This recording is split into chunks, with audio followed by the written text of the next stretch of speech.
ओवैसी जी के पार्टी में आप तो इकलौते नेता हैं बड़हरिया से जी। और मुझे बड़हरिया के स्वाभिमान और सम्मान की रक्षा करनी है, ना कि विधायक बनने की।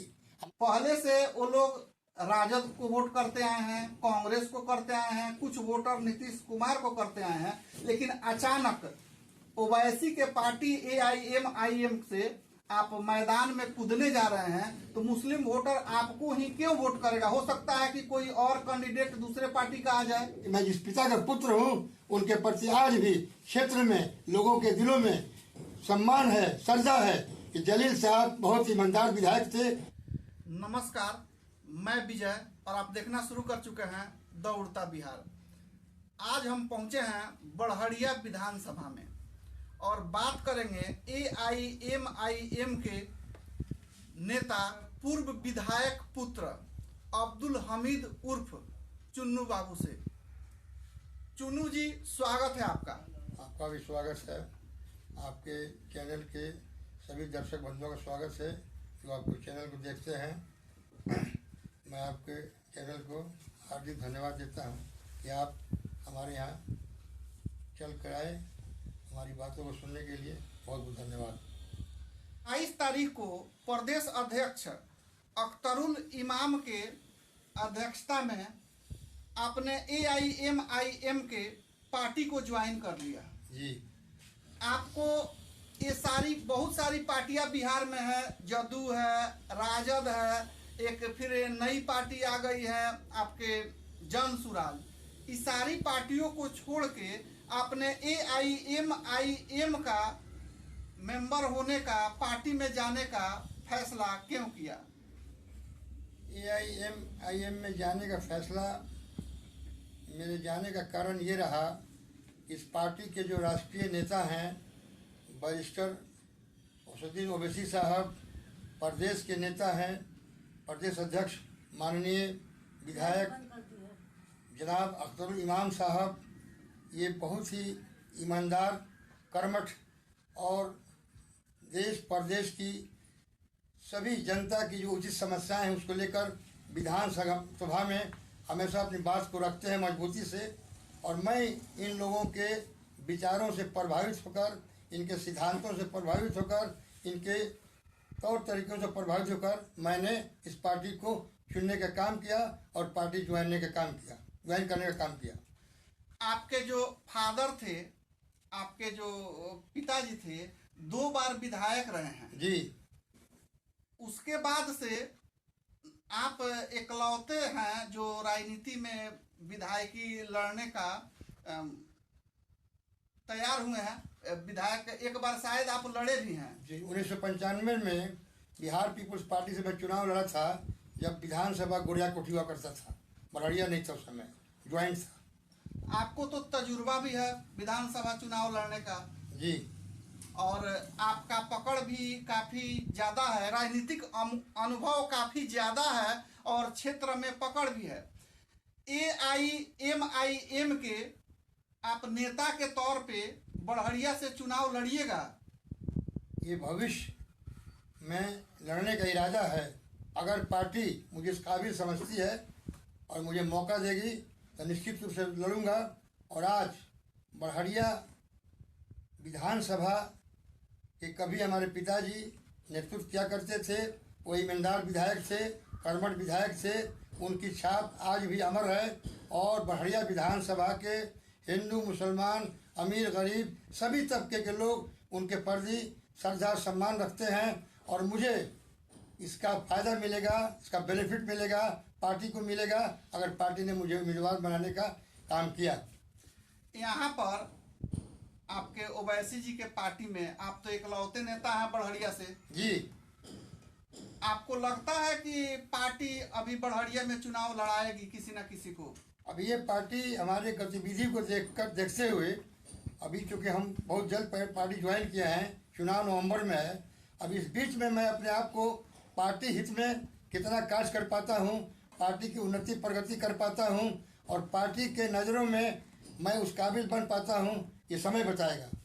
अभी ग्रामीण क्षेत्रों में चर्चा है कि आप अभी चुनाव भी करीब आने वाला है, अभी जस्ट आपने पार्टी भी ज्वाइन किया है और 8-10 गाड़ियों का काफिला लेकर बड़हरिया विधानसभा में घूम रहे हैं। इसका मतलब है कि आपको टिकट लगता है कि मिल जाएगा? ये पार्टी निश्चित रूप से इसी विश्वास के साथ हम लोग आए हैं कि बड़हरिया विधानसभा में सबसे बड़ा मेरे चुनाव लड़ने का कारण क्या है, इसको मैं बता देना चाहता हूँ आपके चैनल्स के माध्यम से कि महागठबंधन के जो पूर्व वर्तमान विधायक हैं, ये दरौली विधानसभा के रहने वाले पांडे जी, बच्चा पांडे जी हैं। इनका जो 5 साल का कार्यकाल रहा है, ये बड़हरिया विधानसभा की जनता इनसे बहुत नाराज है, असंतुष्ट है। पार्टी ने, अब ये लोगों के अंदर की बात तो मैं नहीं जान सकता हूँ, लेकिन जो सामने देखा जा रहा है कि मैरवा के रहने वाले एक अरुण गुप्ता जी हैं, जो महागठबंधन के उम्मीदवार को लेकर कहकर अपने आप को क्षेत्र में दौरा कर रहे हैं, कार्यक्रम कर रहे हैं। तो इस बात को लेकर यहाँ की जनता में बहुत आक्रोश है, बहुत ही दुख है। ये बार बार आला कमान बाहरी लोगों को भेज रहा है बड़हरिया का नेतृत्व करने के लिए।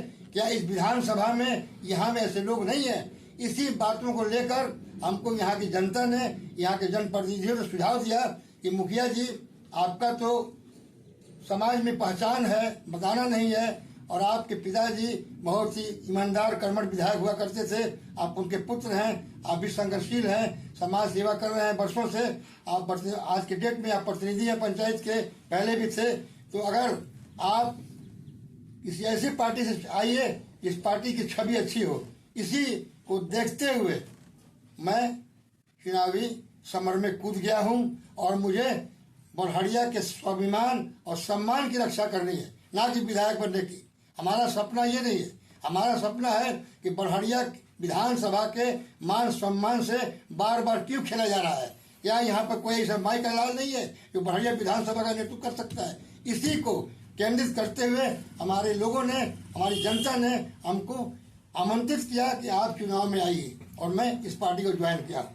बड़हरिया के जो मुस्लिम वोटर है, उनका रुझान किधर होगा? आपके पार्टी ओवैसी के पार्टी की तरफ होगा या राजद की तरफ होगा? हमारे आने के बाद अगर मैं उम्मीदवार बनता हूं तो निश्चित रूप से यहाँ राजद का कोई फैक्टर काम नहीं करेगा।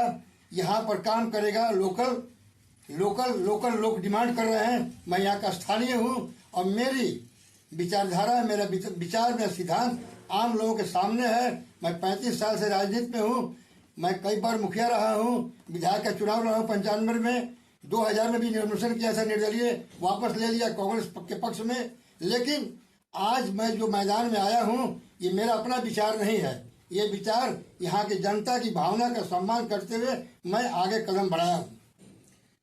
आपको जो मुस्लिम वोटर हैं, आपको क्यों वोट करेगा? पहले से वो लोग राजद को वोट करते आए हैं, कांग्रेस को करते आए हैं, कुछ वोटर नीतीश कुमार को करते आए हैं, लेकिन अचानक ओवैसी के पार्टी AIMIM से आप मैदान में कूदने जा रहे हैं, तो मुस्लिम वोटर आपको ही क्यों वोट करेगा? हो सकता है कि कोई और कैंडिडेट दूसरे पार्टी का आ जाए। इसलिए कि जो अभी वर्तमान महागठबंधन के उम्मीदवार अपने आप को कह रहे हैं वो बाहरी हैं, उसी को लेकर यहाँ की जनता में, यहाँ के वोटर में आक्रोश है और उसका हमें फायदा मिल रहा है और मिलेगा इंशाअल्लाह ताला। क्षेत्र में आप घूम रहे हैं, कैसा माहौल है बड़हरिया का? अभी तक हमारे जो भी लोग मिले हैं, सारे लोगों ने हमारे पार्टी का स्वागत किया है, हमारा स्वागत किया है कि आपने अच्छी पार्टी का चुनाव किया है। आप संकोच होकर हर तरह से आपको मदद की जाएगी, आप चुनाव मैदान में आइए। अगर आप चुनाव लड़ते हैं, चुनाव जीत भी जाते हैं, तो बड़हरिया के लिए पहली प्राथमिकता क्या होगी?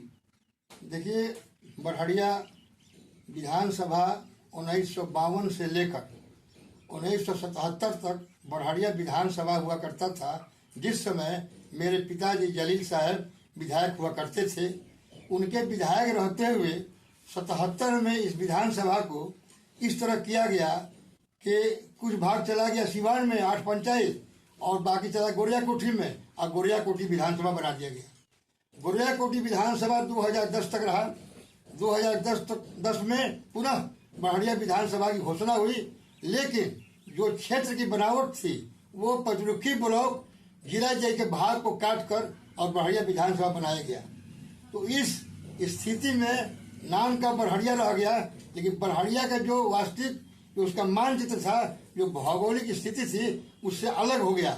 कुछ सीवान में चला गया, कुछ इधर चला गया और उसको ज्वाइन किया गया पचरुखी विधानसभा के प्रखंड पचरुखी को। आपको लग रहा है कि अभी आपको टिकट मिलेगा? हमको पूरा विश्वास है कि यहाँ की जनता की जो भावना है, बड़हरिया विधानसभा के जो सेकुलर लोग हैं, सेकुलर मतदाता है, जो हिंदू मुसलमान धर्मनिरपेक्ष लोग हैं, वो लोग हमारे प्रति श्रद्धा रखते हैं। और इसलिए कि मैं जिस पिता का पुत्र हूँ, उनके प्रति आज भी क्षेत्र में लोगों के दिलों में सम्मान है, श्रद्धा है कि जलील साहब बहुत ईमानदार विधायक थे, कर्मठ विधायक थे, जनता की समस्याओं को लेकर हमेशा लड़ाई संघर्ष करते थे, लड़ते थे। और मैं जब से राजनीतिक जीवन में आया हूँ, पिताजी के सिद्धांतों को लेकर चलता रहा हूँ, जनता के हित में लड़ाई लड़ता रहा हूँ, संघर्ष करता रहा हूँ, जिसका परिणाम है कि मैं कई बार छोटा प्रतिनिधि सही पंचायत का प्रतिनिधि बनता आ रहा हूँ। ये मेरे विचार की जीत है, सिद्धांत की जीत। तो टिकट मिलता है वैसे ही बड़हरिया आएंगे? बिल्कुल।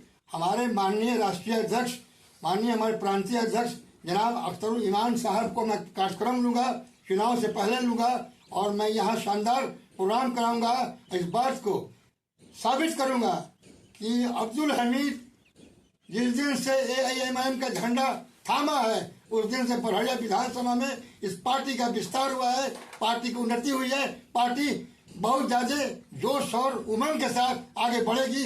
ये हमारे राष्ट्रीय प्रांतीय नेता इसकी समीक्षा करेंगे, उनको एहसास होगा। अभी एक सवाल और है, बड़हरिया की जनता को क्या मैसेज दीजिएगा? मैं बड़हरिया के सम्मानित जनता से आवेदन करूंगा, हाथ जोड़कर प्रार्थना करूंगा, सलाम अर्ज करूंगा, प्रणाम करूंगा कि आपके बीच ऐसा एक नौजवान आ रहा है जिसकी पहचान बतानी नहीं है, जिसकी पहचान पूर्व से है, जिसके इतिहास को बताना नहीं है कि मैं किस परिवार से हूँ, किसका पुत्र हूँ, हमारे पूर्वज ने किस तरह से राजनीति किया है। और आप लोग एक बार इस AIAIM के उम्मीदवार पर विश्वास करके, पार्टी पर विश्वास करके एक मौका दीजिए, आशीर्वाद दीजिए सेवा करने का। जिस तरह से पार्टी का निशान पतंग छाप है, पतंग हवा में उड़ता है, और बड़हरिया के विकास को जिस तरह से पूर्व के लोगों ने समाप्त कर दिया है, मैं विश्वास देता हूँ इंशाअल्लाह ताला अगर वो समय आएगा, जनता ने मुझे आशीर्वाद दिया, मौका दिया, तो मैं बड़हरिया के विधानसभा के क्षेत्र के जनता के उम्मीदों को, विश्वास को टूटने नहीं दूंगा। उनके विश्वास, उनके उमंग, उनकी आशाओं पर खरा उतरने का काम करूंगा और चौमुखी विकास होगा और ऐतिहासिक काम होगा जो कभी न हुआ था न कभी हुआ है।